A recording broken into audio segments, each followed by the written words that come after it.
Di sini saya akan menjelaskan tentang sejarah piano. Piano pertama kali dibuat sampai menjadi seperti yang sekarang kita kenal ini, kita harus kembali ke awal abad ke-18.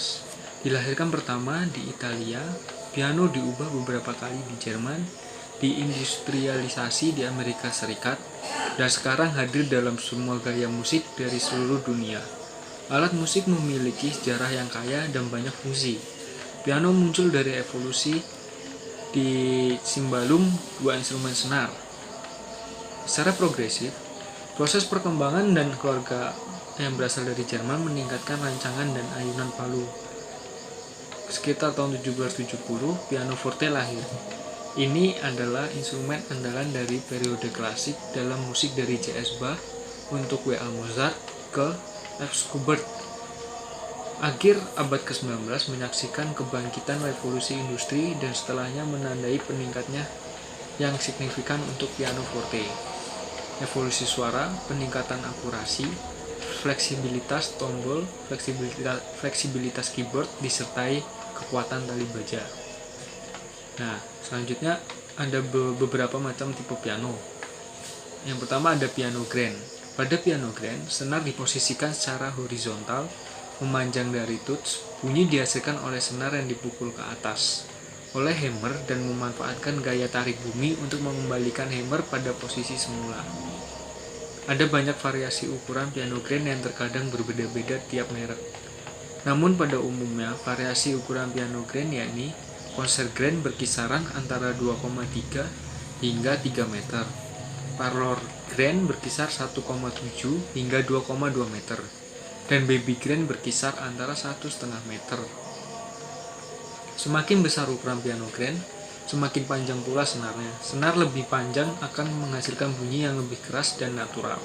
Hal ini menjadikan concert grand sebagai pilihan utama untuk keperluan rekaman dan konser. Sementara piano yang berukuran lebih kecil seperti parlor grand dan baby grand umumnya menjadi opsi lain bagi yang mempunyai dana terbatas atau ruang yang sempit. Selanjutnya yang kedua ada upright. Sebuah piano upright bermerek Steinway dan Sons model K132 yang diproduksi di Hamburg, Jerman. Piano upright atau seringkali disebut piano vertikal merupakan jenis piano yang lebih praktis dibanding piano grand. Pada piano upright, senar diposisikan secara vertikal dan hammer bergerak secara horizontal. Berbeda dengan piano grand, hammer pada piano upright kembali pada posisi semula dengan menggunakan pegas, sehingga terkadang pegas tersebut harus diganti akibat mengalami degradasi. Piano upright pada umumnya lebih murah dan lebih kecil, sehingga populer untuk penggunaan di rumah, gereja, sekolah, ataupun fasilitas publik. Namun dikarenakan pendeknya senar yang menyebabkan suara kurang natural, sulitnya memposisikan mikrofon untuk keperluan rekaman, hammer yang terkadang terasa kurang natural, suara yang kurang keras, dan sempitnya ruang bagi gelombang bunyi untuk bersonansi membuat piano upright menjadi opsi yang kurang populer untuk keperluan rekaman dan konser. Selanjutnya ada piano tipe elektronik dan digital. Sebuah piano digital bermerek Casio Privia model PX310. Piano elektronik merupakan salah satu jenis penyintesis yang menggunakan osilator dan filter untuk menyimulasikan suara piano akustik. Piano elektronik membutuhkan pengeras suara yang menghasilkan bunyi. Piano elektronik meraih puncak kepopulerannya pada tahun 1960 sampai dengan 1970. Piano elektronik dimainkan untuk lagu bergenre pop, rock, dan jazz. Piano digital menggunakan teknologi pengambilan sampel secara digital untuk menghasilkan suara yang identik dengan piano akustik. Sama halnya dengan piano elektronik, piano digital memerlukan pengeras suara atau dengan menggunakan penyuara jemala. Piano digital masa kini berbeda dengan piano digital di masa lampau. Kini, piano digital juga mempunyai fitur yang menyerupai piano akustik seperti pedal-pedal piano dan tuts yang pemberat. Selain itu, piano digital juga mempunyai fitur-fitur yang tidak dimiliki piano akustik. Misalnya, antarmuka MIDI, penggunaan penyuara jemala, dan variasi pilihan suara. Teknologi pengambilan sampel secara digital yang sudah semakin berkembang memungkinkan produsen piano digital piano untuk merekam berbagai variasi sampel suara piano dalam berbagai kondisi, ditekan pelan, sedang maupun keras. Hal ini